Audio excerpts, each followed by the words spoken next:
Alhamdulillahirabbil alamin wa bihi nasta'in wassalatu wassalamu ala Rasulillah wa ala alihi wa ashabihi ajma'in amma ba'd.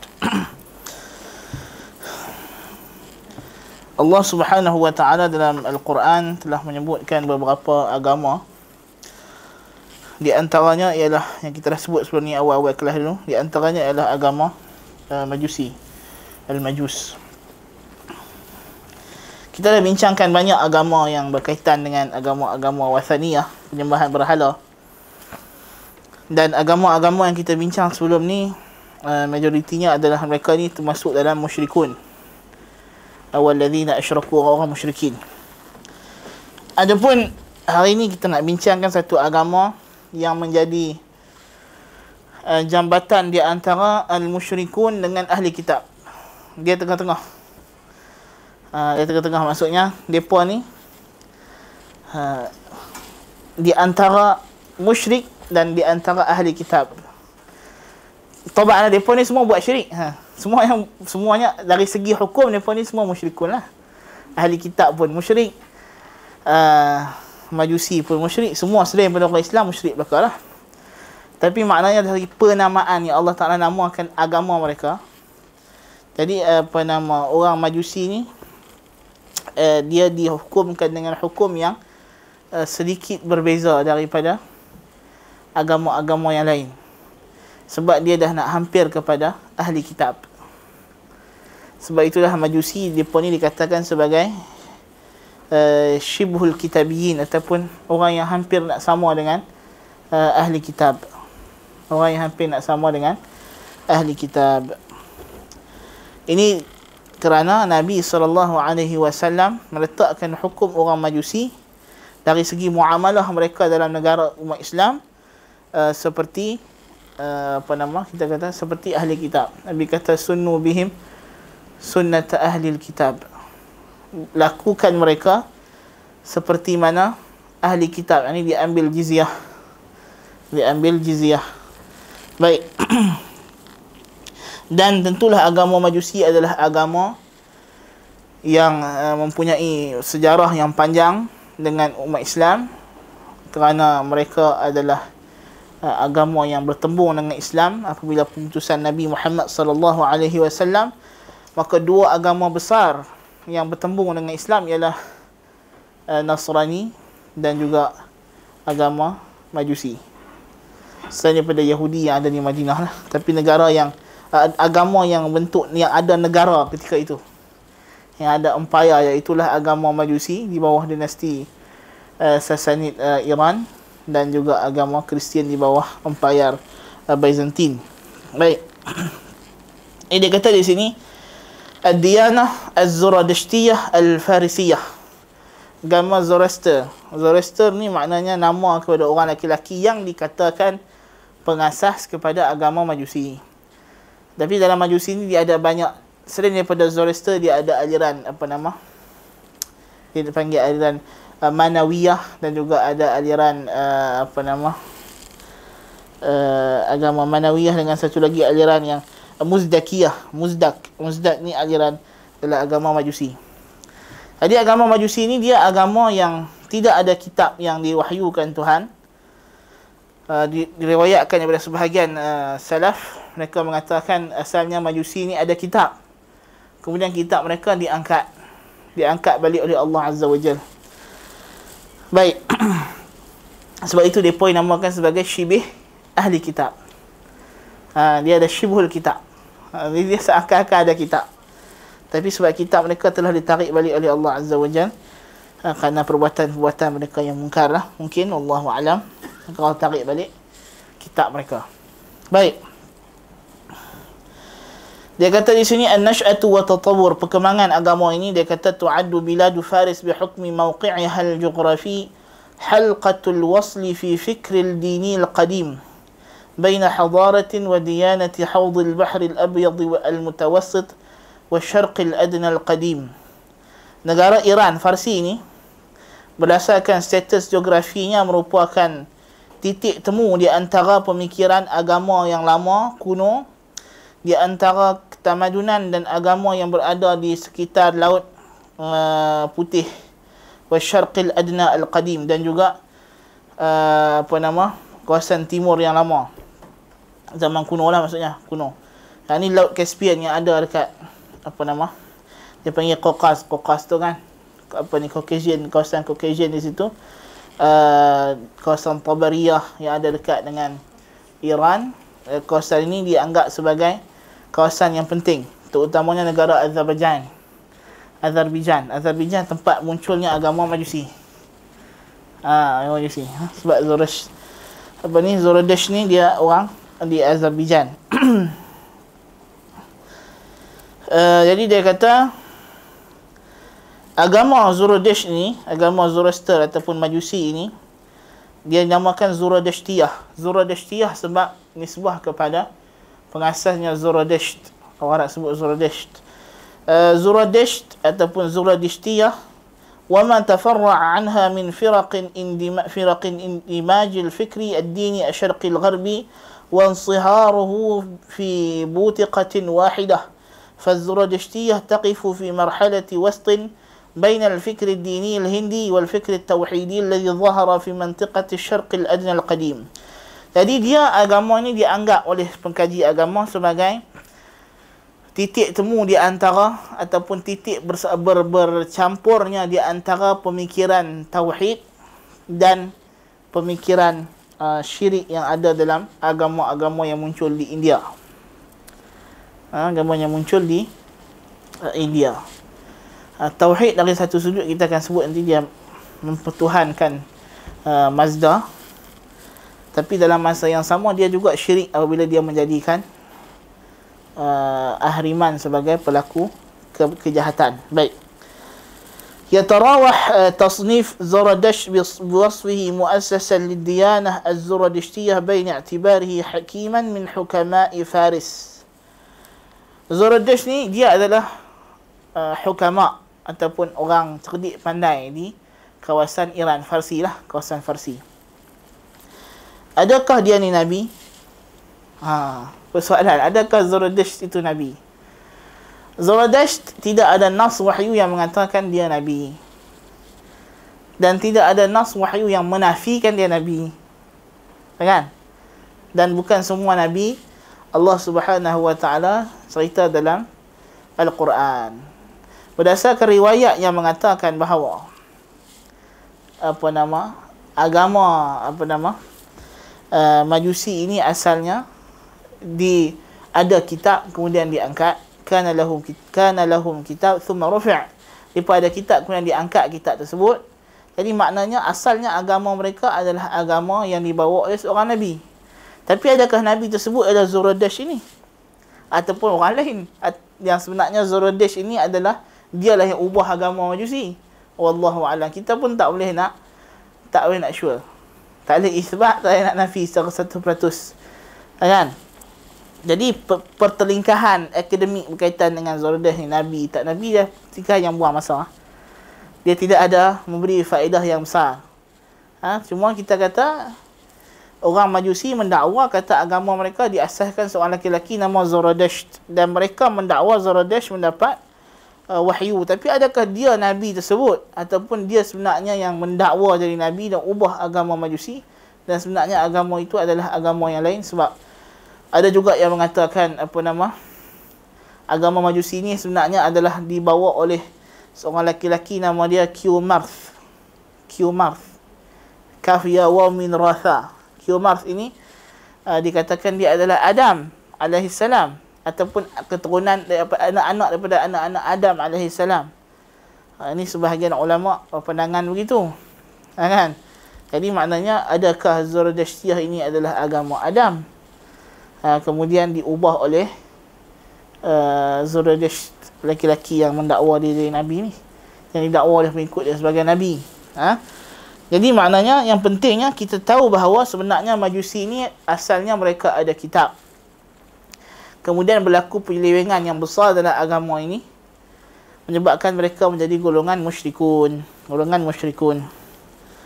Baik.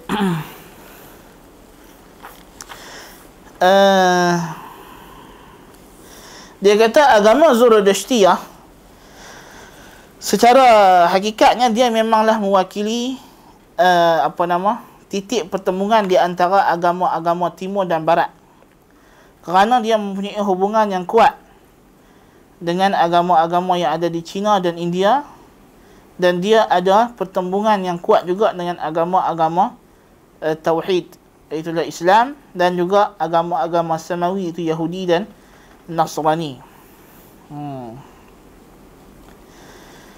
Dan dikatakan Zoroastrian ni perjuangan dia ialah dia menyeru supaya meninggalkan penyembahan selain daripada Tuhan yang satu yang dinamakan sebagai Ahura Mazda. Jadi maknanya Zoroastrian ni secara dasarnya dia datang, dia menyeru supaya menyembah Tuhan yang bernama Ahura Mazda, di mana menurutnya Ahura Mazda lah yang telah menciptakan alam. Sebab Ahura Mazda itu maknanya ialah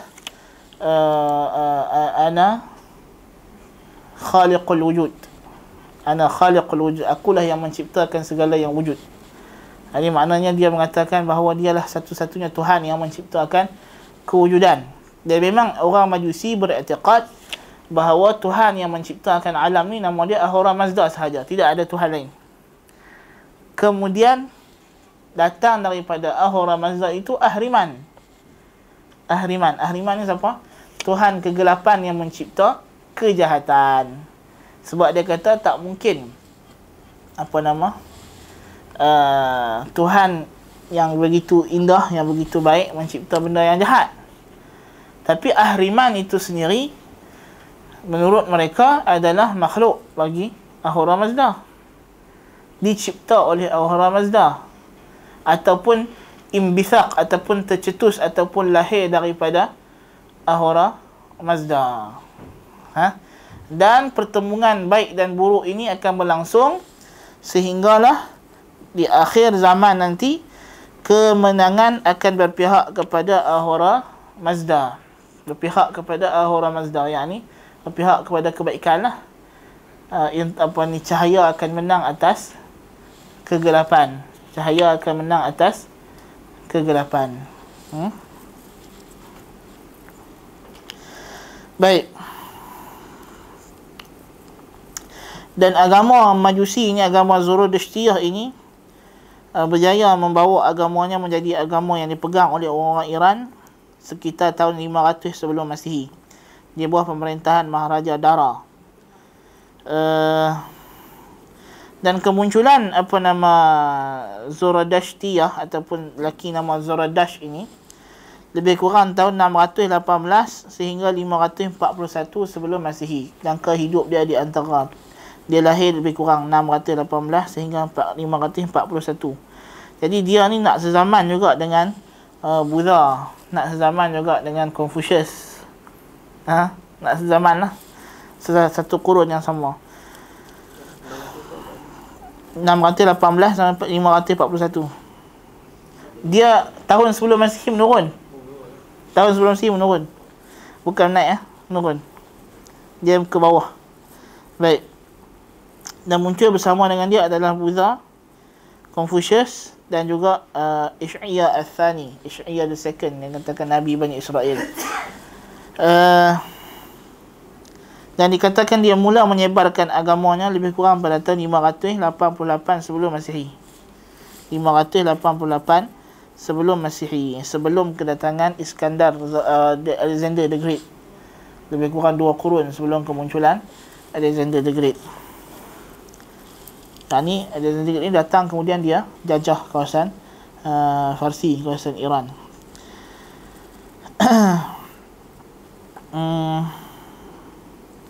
Baik.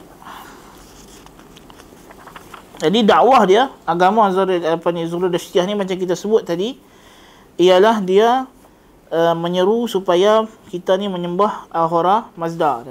Dia menyeru pengikut dia menyembah Ahura Mazda yang dianggap sebagai satu-satunya Tuhan yang menciptakan alam ini. Namun mereka juga percaya bahawa kejahatan tidak dicipta oleh Ahura Mazda, tapi dicipta oleh Ahriman.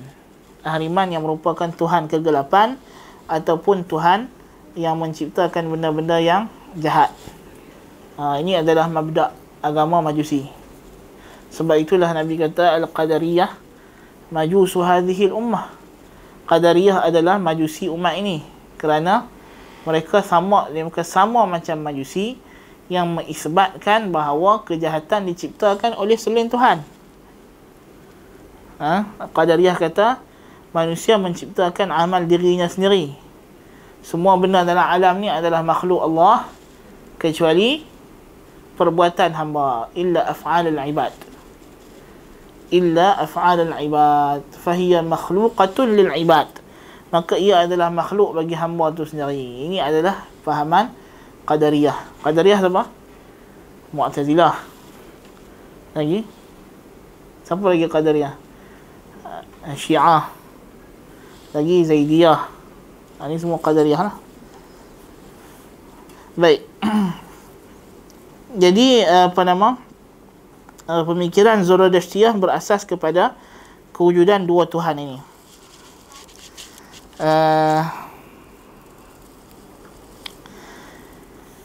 Kemudian bila mereka melihat Tuhan Ahura Mazda ini adalah Tuhan cahaya ataupun nur, maka mereka menjadikan cahaya sebagai simbol Tuhan tersebut, Ahura Mazda. Jadi cahaya yang mereka nampak satu ialah api lah, kan? Api lah. Jadi asalnya api ni adalah simbol Ahura Mazda. Sebab Azerbaijan tu kan dia ada bukit yang keluar api. Dia bukan gunung berapi, bukit keluar api. Maksudnya bukit tu dia ada gas, maka dia keluar api. Ada mungkin jugalah, wallahualam, pengaruh bila mereka tengok benda ni ajib, pelik sangat kan. Tempat mereka je ada bukit yang keluar api kan. So okay, mereka sembah api. Asalnya dia adalah simbol, kemudian jadi kiblat, kemudian dianggap sebagai suci kerana dia adalah satu benda yang suci, dan mereka anggap dengan menyembah api mereka akan diselamat daripada neraka. Dengan menyembah api bagi mereka itulah yang akan menyelamatkan mereka daripada neraka. Baik. Jadi Zoroastriah menganggap manusia ni ada kebebasan memilih. Tuhan Ahura Mazda tidak campur dalam urusan pemilihan manusia. Mereka tak percaya dengan qada dan qadar lah. Kan?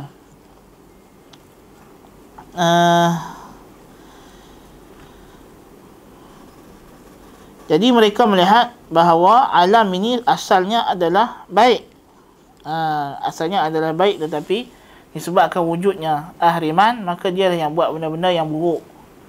Jadi kita kena melawan ahriman. Sehinggalah datang di akhir alam ini, di akhir hayat alam nanti, sebelum berlakunya qiyamah, mereka kata akan datang seorang penyelamat. Seorang penyelamat yang akan mengalahkan kejahatan dan memenangkan kebaikan. Mahdi lah lebih kurang. Mereka menolak cara hidup yang berbentuk zuhud, yang menolak sama sekali kehidupan material, kerana mereka tidak menganggap alam ni sebagai buruk. Alam sebenarnya tak buruk. Maksudnya kita hidup dengan alam. Alam ni bukanlah satu benda yang buruk, tapi yang buruk tu apa dia? Ahriman. Jadi kita tak perlu nak buang alam. Tak perlulah kita nak buang dunia macam agama Hindu. Kan? Hindu kan buang dunia. Bagi mereka dunia ni adalah alam jasad, alam material adalah kejahatan. Tak, bagi mereka bukan itu punca dia. Punca jahat ialah ahriman. Punca jahat ialah ahriman. Baik.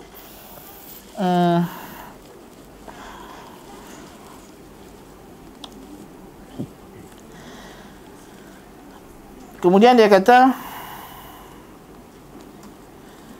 apa dia kata sini? Banyak sangat.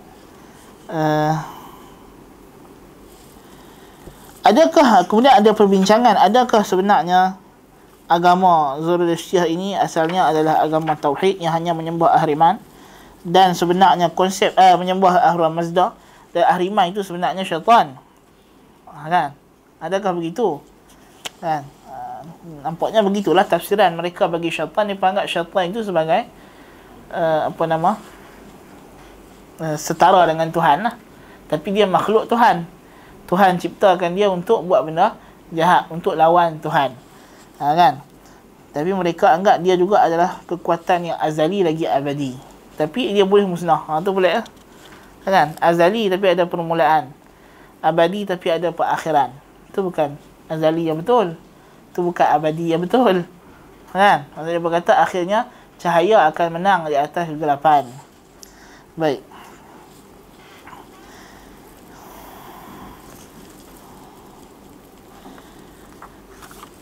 Kemudian agama Majusi ini, agama Zoroastriah ini, mereka ini ada pertemuan dengan agama Yahudi. Sebenarnya kita akan ambil nanti dalam agama Yahudi. Yahudi ditawan oleh Maharaja Farsi, dibawa pergi ke Farsi. Jadi di Farsi mereka hidup di Iran lama, orang Yahudi ni sampai sekarang lah, kan. Jadi maknanya berlaku pertemuan di antara Yahudiyah dengan Majusi. Tapi adakah Majusi memberi kesan kepada Yahudi ataupun tidak? Kita akan tengok agama Yahudi nanti memang ada kesan. Dari segi sebahagian firqah Yahudi mengatakan memang kejahatan tidak dicipta oleh Allah. Ada Yahudi yang Qadariyah, dan juga agama ini beri kesan kepada Nasrani sebab Nasrani juga Qadariyah. Dan tentulah agama ni beri kesan kepada Mu'tazilah secara lebih kuat, juga kepada ajaran Syiah yang tentu sekali lah Syiah adalah Majusi hari inilah, Majusi yang telah transform menjadi Syiah. Dia adalah perkembangan daripada agama Zoroastriah. Syiah ni sudah pastilah, itu tidak dapat dinafikan lagi. Baik.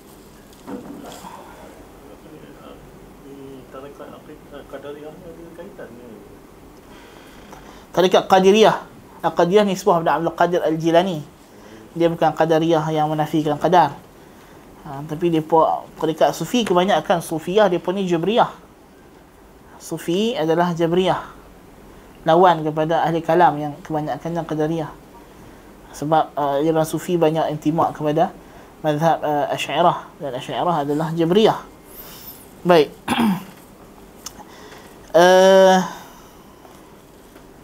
Dia kata di sini lagi, secara kemungkinannya dia kata agama Zoroastriah ini adalah perkembangan bagi satu pemikiran kuno yang ada dalam pemikiran India, Iran, India Farsi, yang juga terdapat dalam pemikiran Buddha. Itulah terdapat isyarat-isyarat dalam undang-undang Pali bahawa malaikat Asura dan malaikat Deva, yang mana kedua-duanya ada berlaku pertemuan baik dan jahat di antara dua malaikat ini. Jadi maknanya pemikiran bahawa di sana ada dua kuasa baik dan jahat yang bertembung dalam mentadbir alam. Dia ada pemikiran kuno yang memang ada, bukan saja dalam agama Hindu India, bahkan dalam agama kuno Yunani. Kita tahu ada Zeus dengan Hades, kan? Tengok cerita Hercules, kan? Hades tu buat menekan jahat-jahat tu, kan? Itu adalah pemikiran Yunani kuno. Ada benda ini sebab manusia cuba nak mentafsirkan kenapa ada benda jahat. Adakah Tuhan yang sama buat benda jahat dan benda baik, ataupun dia ada dua Tuhan yang beza? Jadi mereka mengatakan bila kita tengok alam, tengok ada dua benda yang beza. Jadi mestilah ada dua Tuhan yang berbeza yang buat benda ni. Kita kata salah. Walaupun ada perbezaan, tetapi ada keserasian. Ada keserasian. Ada keharmonian. Masih lagi dalam sistem yang satu. Sistem yang satu maksudnya, walaupun berlaku kejahatan dalam alam, tapi kejahatan itu berlaku dalam lingkungan kanun alam yang satu. Maknanya itu menunjukkan bahawa dia dicipta oleh Tuhan yang satu. Oleh Tuhan yang satu. Tuhan itu jugalah yang mencipta kebaikan, dan Tuhan itu jugalah yang mencipta keburukan. Kerana di sebalik keburukan yang berlaku ada kebaikan. Dalam alam ni tidak ada benda yang buruk semata-mata buruk. Daripada kejadian keburukan ada kebaikan. Kan? Kalau berlaku banjir, kan? Banjir takkanlah buruk semua. Kan?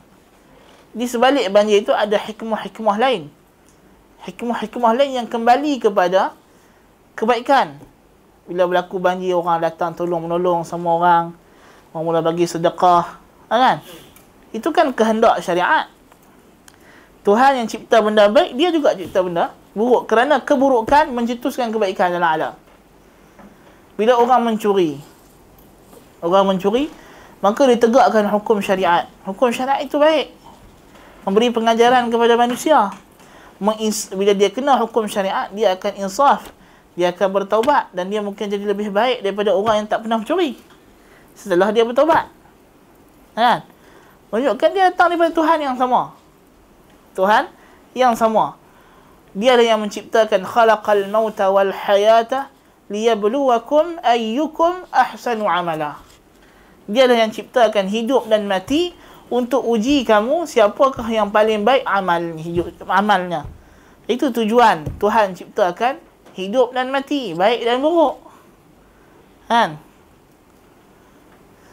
Jadi maknanya dakwaan mereka bahawa adanya dua Tuhan kerana ada duanya benda yang berbeza, kita tak dapat terima, kerana selogiknya bila kita perhati balik keburukan akhirnya mencetuskan kebaikan.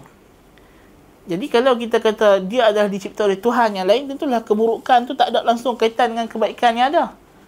Kan? Dan kita tak pernah jumpa satu tempat yang sama dia baik dan buruk dalam satu masa. Tak ada tempat yang belah ni banjir, belah tak banjir. Tak ada. Kan? Kalau banjir satu tempat, banjir semua tempat tu. Dia tak ada macam tengah-tengah tak banjir, sini banjir. Kan? Tak ada. Kan? Kalau hujan turun, dia tak ada hujan lopak tengah-tengah. Kan? Kalau turun hujan kat Taman Tun ni, tiba-tiba tang Yayasan Taklim tak hujan.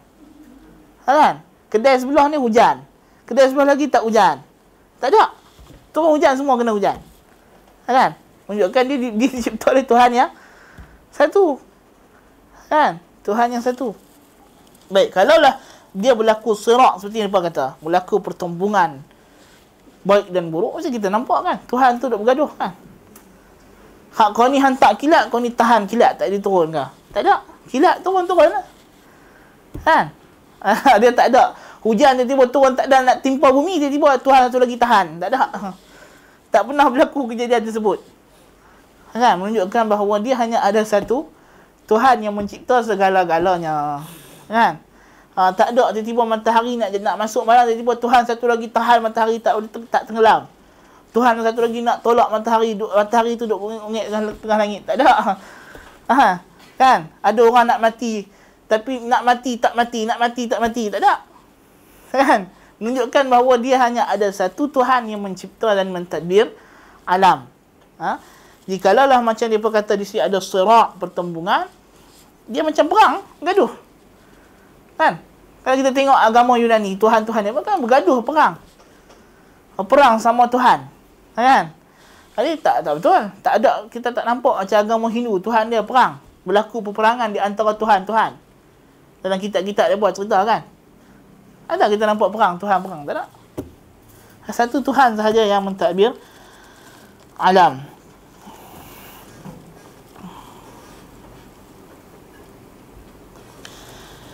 Dan juga kemungkinan dia kata di sini mereka terpengaruh dengan pemikiran lama yang ada dalam kalangan orang Farsi dan orang India, di mana adanya Tuhan-Tuhan yang baik dan Tuhan-Tuhan yang jahat. Macam dalam agama Hindu lah, ada Tuhan baik, Tuhan jahat, Tuhan yang bergaduh, Tuhan yang perang dengan Tuhan ni. Kan? Maksudnya pemikiran tu memang ada. Tapi kerana mereka berfikir dengan cara yang di luar daripada bimbingan wahyu, maka mereka mengisbatkan bahawa benda ni ada dua Tuhan. Sedangkan dia bukanlah begitu cara yang kita nak faham. Baik dan buruk yang berlaku dalam alam ni bukan begitu cara nak faham. Dia bukan pertemuan, tapi di sebalik kejahatan ada hikmah. Ada hikmah yang banyak. Kan? Yang kita mungkin capai, yang mungkin kita tak capai. Baik. Jadi ini secara ringkas berkaitan dengan Majusi ataupun Zoroastriyah. Di mana selain daripada Zoroastriyah, dalam ajaran Majusi juga muncul seorang lelaki nama dia Mazdak, yang membawa aliran Mazdakiyah. Mazdakiyah ni sama aja prinsip dia pun dalam agama, cuma Mazdakiyah adalah orang yang pertama bawa kepercayaan perkongsian harta dan wanita. Maksudnya sebab Mazdakiyah ni asalnya orang miskin di Farsi. Dia orang jalanan. Jadi dia kumpul geng-geng dia yang hidup jalanan yang bersama-sama juga. Jadi mereka ni berkongsi semua benda. Pakaian, makanan, termasuklah wanita, tak banyak kan. Jadi mungkin ada seorang dua hak tu lah depa duk gilak-gilak. Jadi maknanya kemudian berkembang ajaran ni, ajaran Mazdakiyah, dan ajaran ni berkembang juga di Iran dan dia masuk di bawah mazhab dalam ajaran Majusi. Jadi sebab tu Majusi juga terkenal dengan fahaman ini, fahaman ibahiyah ataupun menghalalkan mahram. Tidak ada mahram siapa. Bapa boleh ambil anak bini orang, bini aku, maksud boleh kongsi bini kan. Dia tak ada apa nama mahram dalam agama mereka. Dan tentulah kalau kita bandingkan dua agama Majusi dengan agama Rafidah, kita nampak Rafidah adalah sebaik-baik agama yang mewakili Majusi pada zaman ni lah. Kerana dia mentatbikkan, dia mempraktikkan memang ajaran Majusi. Kalau tak 100% pun hampir 99% lah. Dari segi sudut mereka itu sendiri percaya bahawa Tuhan tu ada dua kan. Tuhan baik dengan Tuhan jahat. Tuhan baik Allah Ta'ala yang menjelma menjadi Ali dan imam-imam mereka, dan Tuhan jahat yang merupakan diri mereka sendiri, iaitulah syaitan dan manusia yang menciptakan keburukan. Dan juga ajaran mut'ah yang tentu sekali dia adalah apa dibawa oleh Mazdak, iaitulah berkongsi wanita dan harta dalam masalah khumus. Dalam Syiah dia ada khumus. Gaji 500, 100 kena bagi dekat Tok Syekh serba hitam. Serba putih tak boleh. Tu untung pakai serba hitam. Kan? Tu yang Malaysia tu duk apa? Atas dengan apa? Zahiri duk berebut tu. Siapa yang layak ambil khumus. Kan? Jadi maknanya adalah persamaan yang jelas di antara ajaran Majusi ini. Dan Majusi, mereka ada kitab yang mereka amalkan sampai sekarang, nama dia Zanda Avesta. Lebih kurang itu nama dia. Disebut sebagai Avesta. Zanda Avesta. Zanda Avesta ni, kalimah dia maksudnya nas dan takwil. Nas dan takwil. Nas dan syarah. Nas dan syarah. Tapi kitab Zanda Avesta ini terlalu kita kata apa, pengkaji-pengkaji agama mengatakan dia terlalu sukar untuk dibaca kerana tidak ada keharmonian di antara teks-teks dia, dan dia penuh dengan, maksudnya tersirat lah, benda-benda tersirat. Jadi kita tak nak faham zahirnya. Tu dia kata Zanda Avesta, takwil dan nas. Zan itu adalah takwil, Avesta adalah teks. Jadi dia mesti berhajat kepada takwil. Dan dikatakan, sebagai ulama kata di sini asalnya kalimah zindiq. Zindiq ni asal pada kalimah ni lah. Jadi bila muncul golongan yang mentakwil syariat Islam secara batin, maka ulama Islam menamakan mereka golongan zindiq. Sebab mereka ni ikut cara aliran orang Majusi yang pegang dengan zand ataupun zend. Ni orang yang pegang dengan takwil. Sebab ajaran Majusi ni penuh dengan takwil-takwil kebatinan, takwil batiniyah. Baik, itu secara ringkas berkaitan dengan agama Majusi yang diwakili oleh mazhab yang paling terkenal dalam mazhab Majusi ini, mazhab Zoroastriyah. Zoroaster dia panggil dalam bahasa Inggeris. Ada soalan?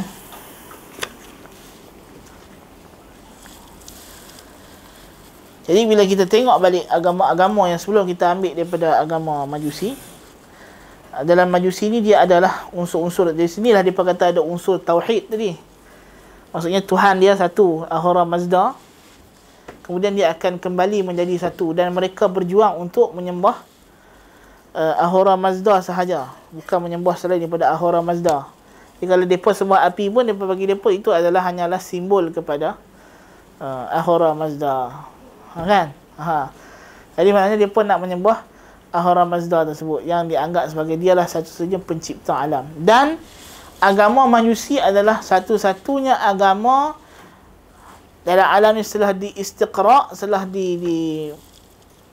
yang paling jelas mengisbatkan wujudnya dua Tuhan, yang dia mengaku memang Tuhan alam ni ada dua, adalah Majusi. Yang lain dia pun tak apa nak mengaku. Agama Hindu dia tak kata Tuhan ada banyak.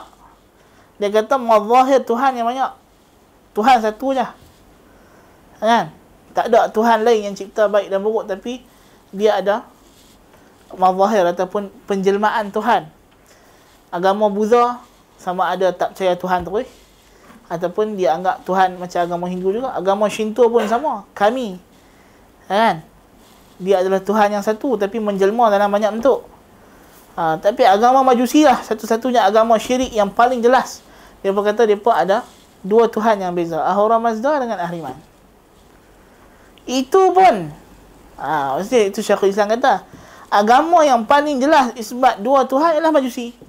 Lepas tu agama mereka disebut sebagai Thanawiyah, agama dua Tuhan. Tetapi dalam masa yang sama mereka juga mengiktiraf bahawa yang mencipta alam ni adalah Ahura Mazda, satu sahaja. Dan Ahriman tu sendiri makhluk kepada Ahura Mazda. Jadi orang yang mengatakan Islam ni hanya cukup dengan tauhid rububiyah, memang tak ada logik lah.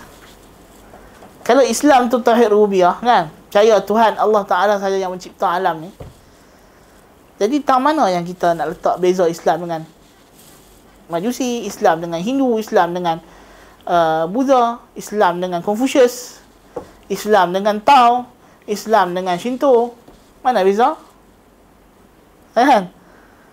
Satu-satunya benda yang boleh membezakan Islam dengan agama lain adalah Islam.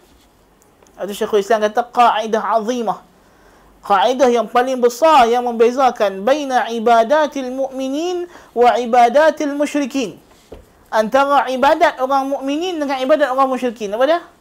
Ibadat orang mukminin ibadatullahi wahdah, menyembah Allah semata-mata. Adapun orang musyrikin ibadatullah ma'a ghairihi, menyembah Allah bersama dengan Allah itu selainnya. Itulah beza ibadat kita dengan ibadat orang musyrikin. Itulah makna la ilaha illallah Muhammadur Rasulullah.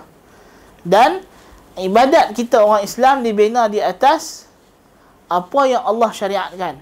Ibadatullah bima syara', dengan apa yang Allah syariatkan. Orang musyrikin ibadat mereka dengan apa yang dia nak. Apa dia rasa suka, dia nak sembah Tuhan, dia buat. Dia sendiri pandai-pandai. Dia kata, tengok api ni macam bagus ya. Dia ni lah simbol Tuhan kita sembah. Hindu dia kata, tengok lembu ni macam bagus lah lembu ni. Kan? Tuhan suka lembu kot, sembah lembu. Kan? Tengok ulak, sembah ulak. Tengok tikus, tikus ni macam bagus. Kan? Halus comel je, sembah tikus. Kan? Semua sembah. Tengok gajah, gajah ni besar no. Ada belalai pula, ada telinga capang besar. Special ni, sembah gajah. Kan? Apa hak dia rasa nak sembah, dia sembah. Dia tak kira. Kan? Syariat dia yang buat sendiri. Kan? Dia nak halal dan nak haram, suka hati dia. Kan? Apa nama golongan Majusi ni? Dia tengok, dia kata, siapa anak diharam ke atas bapak, padahal bapak tu lah bela anak tu daripada kecil sampai besar. Dialah yang jaga budak perempuan tu daripada besar tapak tangan sampai dah jadi perempuan yang cantik. Tiba-tiba pak tak boleh rasa sikit pun, pergi bagi kat orang lain. Macam mana tu? Kan? Logik fikir dia macam tu lah. Kan? Kan tak betul. Cara fikir manusia yang syirik kepada Allah memang out. Cara fikir yang tidak benar. Cara fikir yang tidak benar. Dan kalau kita melihat agama-agama musyrikin ni, kesimpulannya kita nak sebutkan, mereka tidak ada syariat yang boleh menyusun kehidupan mereka ini yang menyeimbangkan antara dunia dan akhirat. Tidak ada syariat yang boleh seimbangkan di antara dunia dan akhirat. Orang Hindu kalau nak akhirat, tinggal dunia terus. Confucius nak dunia, tak nak fikir pasal akhirat terus. Kan? Buddha pun sama macam Hindu juga. Kan? Sikh pun sama macam Hindu juga. Kan? Agama Shinto pun sama juga. Semuanya mereka tak boleh nak seimbangkan di antara dunia dan akhirat. Hanya Islam saja agama yang telah menyeimbangkan kehidupan dunia dengan keperluan akhirat. keperluan dunia dengan kehidupan akhirat yang abadi. Islam yang berjaya menyeimbangkan ajaran. Sebab apa dia datang daripada Tuhan yang benar. Jadi kalau kita lihat semua agama-agama ni, semuanya bersepakat menyatakan bahawa mereka agama-agama ni berkongsi ciri-ciri di mana mereka adalah agama yang dibina oleh manusia, oleh akal-akal manusia sendiri. Tidak ada wahyu yang memandu mereka daripada Tuhan. Agama awal yang kita ambil agama falsafah, kan? Kemudian agama Hindu, Buddha, Sikh, Shinto, Confucius, Tao, semuanya agama ni agama yang direka sendiri oleh manusia. Sampailah kepada agama Majusi, barulah dia adalah asalnya agama yang Tuhan turunkan, kemudian diangkat balik syariat tersebut, dan mereka akhirnya menyeleweng. Golongan Majusi ini, dan mereka menyembah Tuhan SWT, walaupun akhirnya, dan walaupun mereka isbat dua Tuhan, tapi mereka juga agama yang paling zahir mengatakan bahawa ada satu Tuhan sahaja yang dalam alam ni yang betul-betul berkuasa, itulah Ahura Mazda. Nak banding dengan agama-agama sebelum dia tadi, dia kecelaruan di antara tauhid dan syirik, bercampur. Mai dekat Majusi, konsep tauhid tu nampak makin clear sikit, walaupun dia juga jelas isbat dua Tuhan, tapi nampak konsep tauhid tu dari segi dia kata Ahura Mazda ni lah yang menciptakan alam, dan akhirnya dialah yang akan mentadbir alam setelah musnahnya Ahriman. Kan? Agama lain tak ada. Agama lain semuanya jelmaan Tuhan. Kan? Adapun agama Yahudi dengan Nasrani, kita akan tengok nanti, dia adalah agama yang yang paling jelas masih kekal pada mereka kitab yang telah diubah. Sebab tu mereka berikrar dengan Rasul, Nabi-Nabi yang Allah Ta'ala utuskan. Adapun agama-agama yang sebelum ni, kita tak nak isbat Nabi dan Rasul dia. Adakah Buddha tu Nabi? Jauh sekali lah, kan? Buddha tak mungkin Nabi lah, kan? Zoroaster, ada orang kata dia Nabi, ada kata dia adalah Ibrahim. Zoroaster ni dikatakan dia adalah Ibrahim, dan kita kata tak betul. Nabi Ibrahim orang belah Israel, kan? Zoroaster ni orang Iran, kan? Orang Azerbaijan. Zoroaster tak datang ke Mekah, kan? Ibrahim datang ke Mekah. Tidak ada dalam catatan hidup Zoroaster dia datang ke Mekah buat haji bina Baitullah, tak ada. Yang ada dia hidup di Azerbaijan. Jadi itu adalah perbezaan yang ketara. Dakwaan yang mengatakan dia Ibrahim adalah tidak benar. Adakah dia Nabi? Ini juga persoalan yang kita tak nak jawab. Sebab warid daripada salaf, ulama salaf kata Majusi ni asalnya ada kitab, kemudian diangkat. Jadi maknanya asalnya dia ada kitab, asalnya ada Nabi lah. Tapi siapa Nabi dia? Ulama salaf tak kata Zoroaster juga, kan? Dia orang lain, dan Zoroaster ni yang selewengkan agama dia, kan? Syahrastani kata sebenarnya Majusi ni agama Qiyamah, bukannya agama Zoroaster. Dia adalah agama Qiyamah. Tapi Qiyamah ni siapa pula? Ada kata Qiyamah ni Adam, ada kata anak Adam. Kita pun tak ada bukti yang kukuh nak isbat benda ni. Syahrastani kata Zoroaster sebenarnya dia adalah yang menyeru kepada tauhid, tapi pengikut dia yang ubah agama tersebut. Dan ada juga pendapat lain mengatakan Zoroaster sendiri yang bawa konsep wujudnya dua Tuhan, baik dan buruk, kan? Maksudnya dia dua perkara yang bertemukan. Tidak ada maklumat yang tepat, kerana kitab mereka sendiri pun, kitab Zanda Avesta adalah kitab yang sukar untuk dibaca, kerana dia memerlukan kepada takwil-takwil batiniah yang hanya mereka ni takwil suka hati mereka lah, kan? Ulama-ulama Majusi ni mereka macam agama Syiah lah, kan? Ni macam dalam Majusi juga mereka ada kasta, ni orang agama dan orang bukan agama. Hanya orang agama sahaja yang berhak mentafsirkan agama sesuka hati mereka tentunya. Sama juga macam agama Majusi, agama Yahudi, agama Nasrani, agama Hindu Brahman. Juga hanya Barahimah sahaja yang berhak mentafsirkan ajaran agama. Dalam Islam tak ada. Dalam Islam dia ada syariat yang semua orang tahu. Tak ada boleh siapa pun yang ada, kalau dia ada PhD dalam pengajian Islam, tiba-tiba dia datang kata puasa tak wajib, tak ada orang Islam akan terima cakap dia. Sebab pengetahuan puasa Ramadan wajib itu semua orang Islam berkongsi. Tak ada mana-mana rijal lid-din. Orang agama boleh datang kepada orang Islam. Saya ustaz, saya tok guru, tok syekh, saya punya tafsiran salat tidak wajib. Tak ada.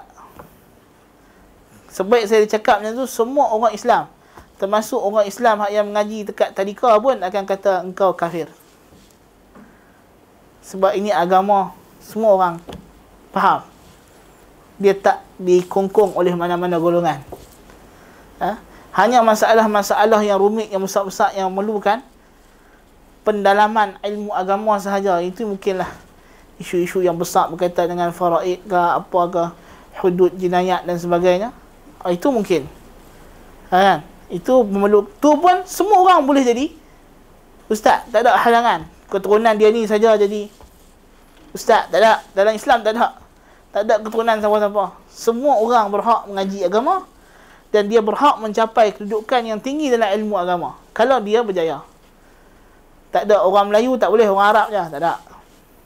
Macam dalam agama Hindu, Brahman je. Keturunan Brahman sahaja yang boleh jadi Tok Sami. Kan? Dalam agama, apa nama? Agama Buddha ni, Tok Sami dia kena tinggalkan dunia. Tak boleh hidup macam orang biasa. Ada. Kita sama-sama. Kan? Anak murid dengan ustaz makan sama-sama. Kan? Tak ada ada pakaian khusus ke, tak ada. Kan?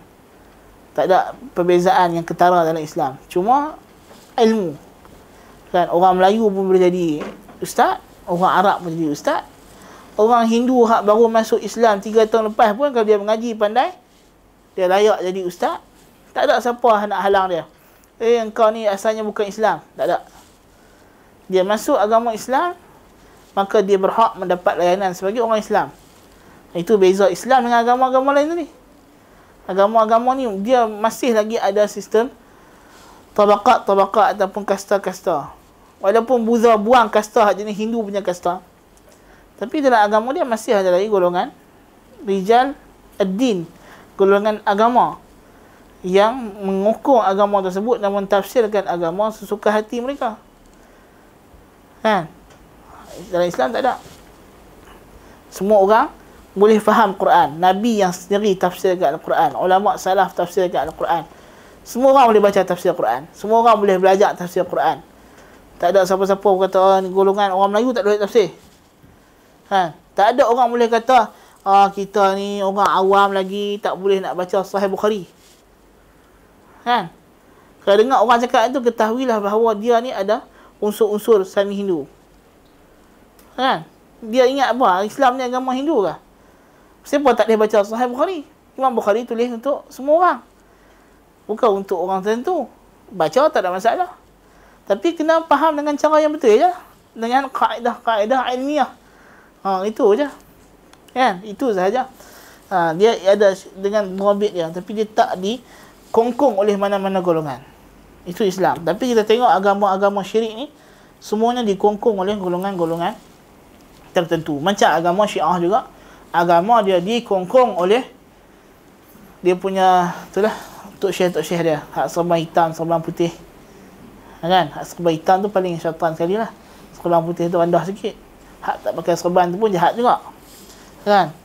Jadi maknanya mereka menganggap bahawa agama itu hak mereka, hak manusia. Allah Ta'ala kata ittakhadhu ahbarahum wa ruhbanahum arbaban min dunillah. Mereka menjadikan padri dan orang-orang agama mereka sebagai Tuhan selain Allah Ta'ala. Bagi mereka apa yang halal itu, apa yang dihalalkan oleh ulama mereka. Tak kira lah walaupun benda tu lawan dengan kitab, tak apa, ada takwil. Gitu. Lawan dengan kitab, tak apa, ni takwil, ada takwil. Kan? Jadi takwil itu jadikan sebagai alasan untuk merosakkan agama. Baik, ada soalan? Sebenarnya Parsi ni, agama dia manusia kan? Ya, betul. Dululah, dulu. Bila Islam datang, maknanya dia tidak mengubah agama dia lah. Dia bila Islam datang, Islam masuk ke Farsi, jatuhnya Empire Farsi, mereka memeluk Islam. Tetapi ada tokoh-tokoh agama mereka yang memeluk Islam secara nifaq. Ini munafik, golongan munafik. Dan mereka merencanakan, maksudnya cara untuk merosakkan Islam daripada dalam. Itulah munculnya tokoh-tokoh ajaran batiniyah yang datang dalam Islam macam Abu Tahir Al-Jannabi, Abdullah Al-Qarmad, Hamdan Qurmut yang asas ajaran Qaramitah batiniyah. Jadi mereka ni lah yang masih lagi berdendam dengan Islam, dan mereka nak hidupkan balik agama Sasanid. Jadi mereka nampak dengan cara memunculkan satu ajaran baru dalam Islam yang lebih sesuai dengan budaya Farsi. Jadi mereka pilih Ali bin Abi Talib sebagai imam. Sebab apa Ali bin Abi Talib? Sebab dia daripada keluarga Nabi. Nabi tak tinggal anak lelaki. Jadi yang paling dekat dengan Nabi lelaki-lelaki ni siapa? Sepupu dia dan menantu dia sekaligus, Ali bin Abi Talib. Osman menantu saja. Abu Bakar dengan Umar empat mentua. Tapi Abu Bakar dengan Umar ni yang telah menjatuh kerajaan Farsi, tak boleh lah. Osman di zaman dia lah kerajaan Farsi lenyap terus. Terbunuhnya maharaja mereka yang terakhir, Yazdajir. Tengok Ali, Hasan, Husin.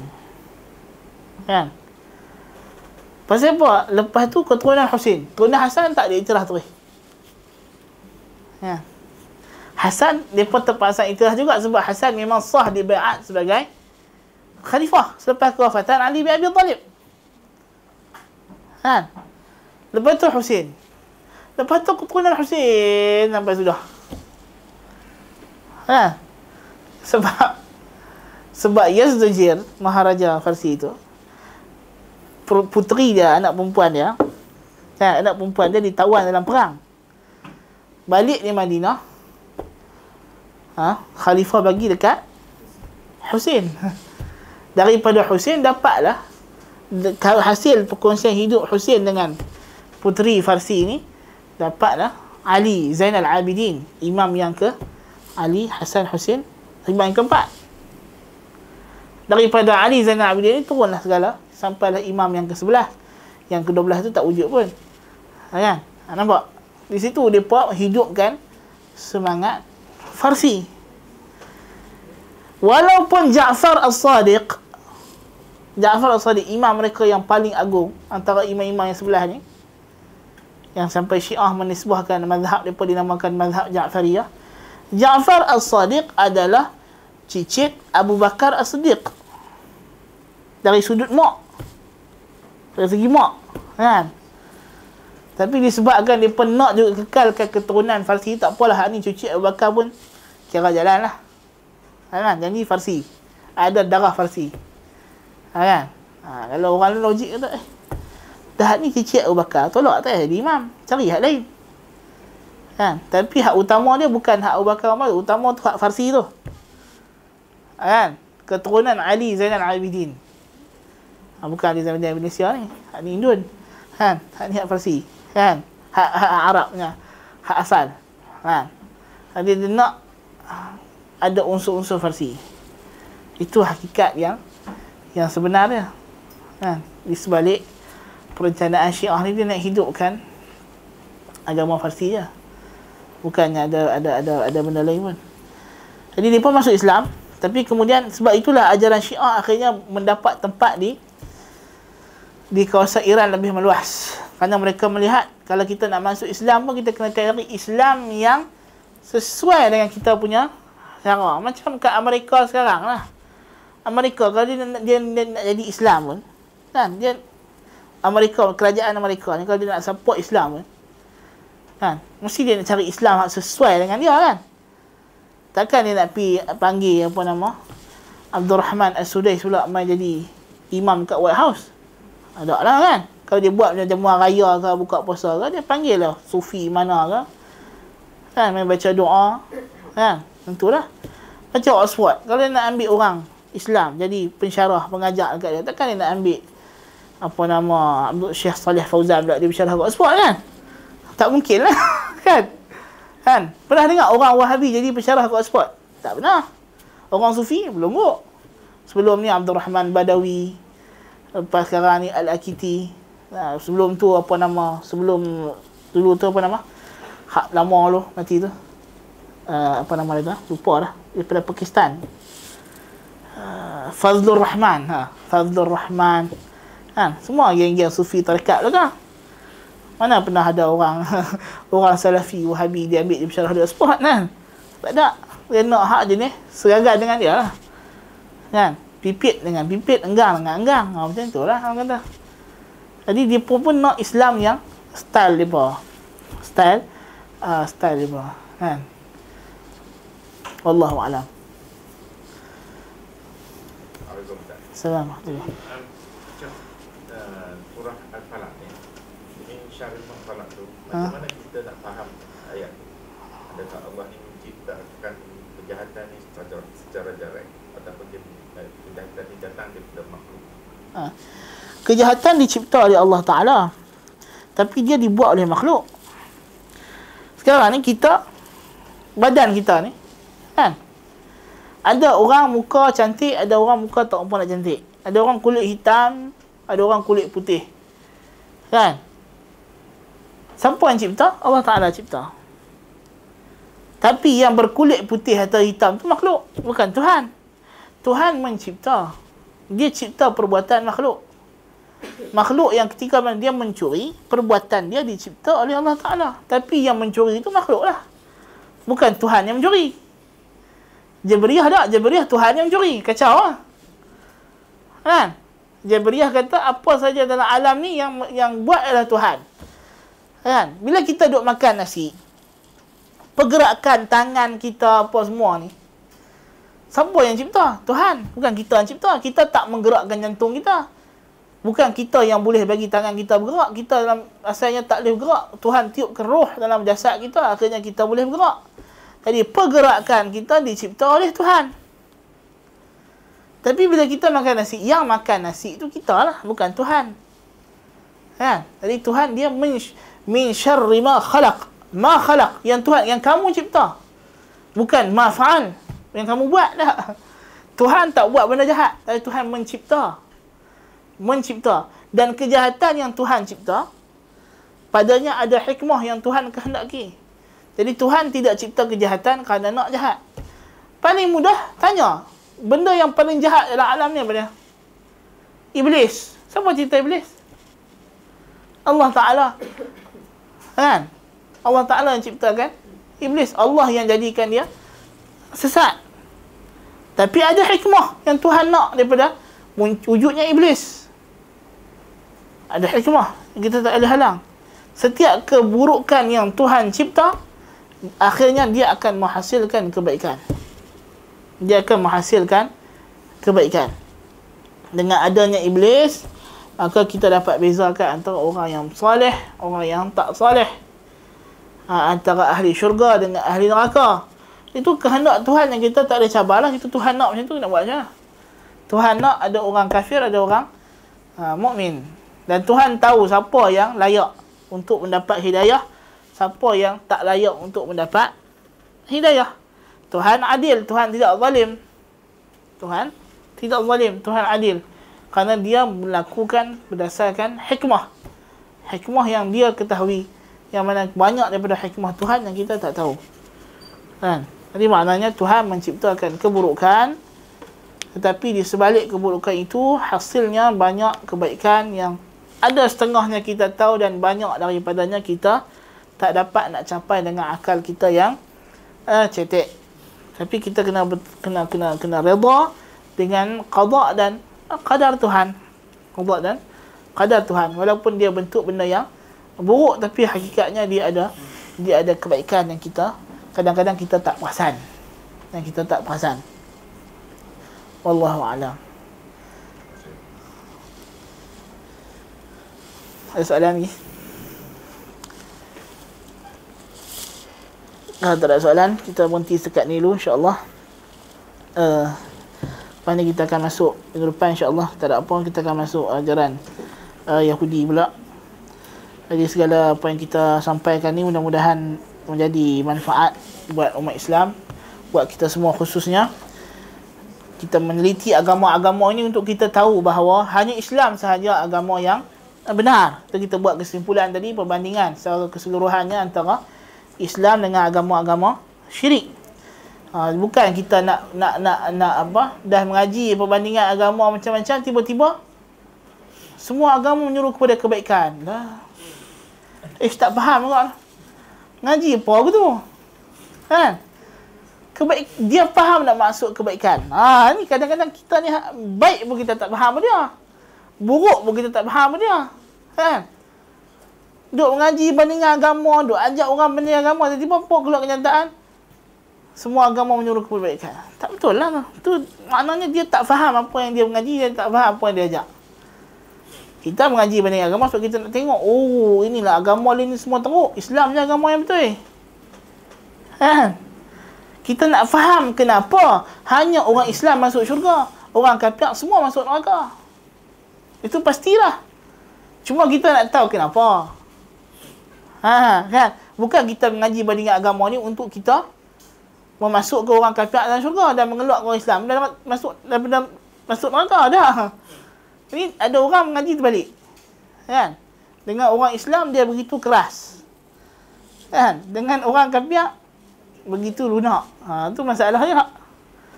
Kan? Jadi kita kena faham tujuan kita mengaji bandingan agama ni untuk menzahirkan kebenaran Islam dan menghancurkan kebatilan agama selain daripada Islam. Aqulu qawli hadza wa astaghfirullahal azim li wa salam. Okey. Kaitan ada apa kaitan Syiah dengan Majusi Mhm. dan juga adakah Syiah yang asal-asal ni, Syiah ni dia mengikut cara Islam yang kita terima lah, yang asal-asalnya. Syiah, kalau kita balik pada ajaran Syiah, macam kita sebut sebelum ni lah, dia adalah diasaskan oleh seorang lelaki daripada Yahudi, itulah Abdullah bin Sabah. Itu pengasas dia. Jadi Syiah ni adalah ajaran yang menyeleweng daripada Islam. Adakah kalau orang tanya, kalau orang Iran sekarang ni, yang sekarang ni beragama Syiah, adakah mereka dulu masuk Islam terus Syiah? Tak. Lepas dia masuk Islam macam kita masuk Islam lah. Kemudian bila datangnya kerajaan Syiah, mereka tawan kawasan Iran ni, dan kita nak faham kenapa orang Syiah ni dia nak kawasan Iran. Sebab ialah dia nak hidupkan balik dia punya kerajaan Sasanid. Kan? Menyebabkan orang Iran mudah terima ajaran Syiah. Asalnya mereka bukan Syiah. Mereka adalah Islam, Ahli Sunnah macam kita. Kan? Macam kita, bukan macam orang Malaysia umumnya, macam kita. Kan? Ahli Sunnah, memang Ahli Sunnah. Kan? Lepas tu mereka pun dimasuki oleh macam-macam racun. Kan? Ada hak jadi Asy'ariyah, ada hak jadi Sufi. Lepas jadi Sufi, jadi Syiah. Kan? Asalnya Syiah yang ada Iran sekarang ni, Syiah Khomeini ni, asalnya mereka dulu Sufi. Tarekat Sufi, tarekat Safawiyah. Lepas tu jadi Syiah Imamiyah. Kan? Itu sejarah asal lah.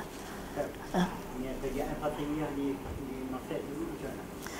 Kerajaan Fatimiyah di Mesir pun di antara gerakan-gerakan batiniyah yang dibuat oleh golongan-golongan yang anti-Islam ni, dikatakan golongan zindiq, yang diasaskan oleh Maimun Al-Qaddah. Maimun Al-Qaddah ni datang daripada belah-belah ni lah, belah-belah Farsi pun ni. Dia datang dan dia yang bawa pemikiran ni, racun pemikiran ni, dia masukkan pemikiran tafsiran batiniyah terhadap Al-Quran. Dia yang telah memunculkan ajaran ni dan telah menyebarkannya di kawasan Afrika. Asalnya dia pergi di Afrika sana dekat Maghribi, dan ajarannya diterima oleh seorang lelaki nama Abdullah Al-Mahdi, yang sebenarnya lelaki itu anak dia, tapi dia dakwa kata ini keturunan Ahlul Bait. Dia anak dia, anak Maimun Qaddah tu. Kan? Lepas tu anak tu dah diangkat jadi imam, kononnya hasil daripada keturunan kepada Ismail ibn Ja'far As-Sadiq. Ja'far As-Sadiq ada anak sulung nama Ismail, dan ada anak yang kecil sikit nama Musa Al-Kazim. Tapi Ismail mati dulu. Ismail mati dulu. Kan? Jadi geng Fatimiyah ni kata, tak, Ismail tak mati tapi Ismail masuk dalam ghaib. Di alam ghaib tu dia kahwin dan dia dapat anak. Sampailah anak dia, keturunan lah dia menjelma jadi Khalifah Fatimiyah yang pertama tu, Abdullah Al-Mahdi tu. Kan? Jadi tu cerita dia pula, dia tafsirkan Islam secara batiniyah. Jadi mereka ni termasuk kelompok-kelompok yang dikatakan merencana perencanaan jahat terhadap Islam. Mereka cuba nak merosakkan Islam pada dalam. Dan mereka ni ialah golongan-golongan yang sebenarnya adalah orang-orang ahli agama daripada Majusi, Yahudi, Kristian dan sebagainya. Mereka dah melihat usaha untuk memerangi Islam secara zahir dengan pedang jihad dan sebagainya dah tak boleh lah. Jadi mereka berbincang. Sebahagian ulama menjazamkan bahawa memang mereka ni berjumpa. Maksudnya Maimun Qaddah, Abu Tahir Al-Janabi, Hamdan Qirmut, mereka ni memang bertembung dan mereka berbincang. Ataupun orang sebelum mereka ni, maksudnya memang ada satu perbincangan sulit dalam kalangan orang Majusi, orang Yahudi, orang Kristian untuk menubuhkan satu ajaran gerakan, disebut gerakan zindiq dalam Islam. Gerakan orang munafikin nak merosak Islam daripada dalam. Dikatakan memang berlaku dan yang munculkan ajaran batiniyah ataupun ajaran-ajaran yang mentafsirkan Islam secara tafsiran batin yang menyalahi zahir. Itu adalah kerajaan Fatimiyah. Wallahu ta'ala alam bis-shawab. قل قولي هذا وأستغفر الله العظيم لي ولكم سبحانك اللهم وبحمدك أشهد أن لا إله إلا أنت أستغفرك وأتوب إليك وصلى الله نبينا محمد الحمد لله رب العالمين.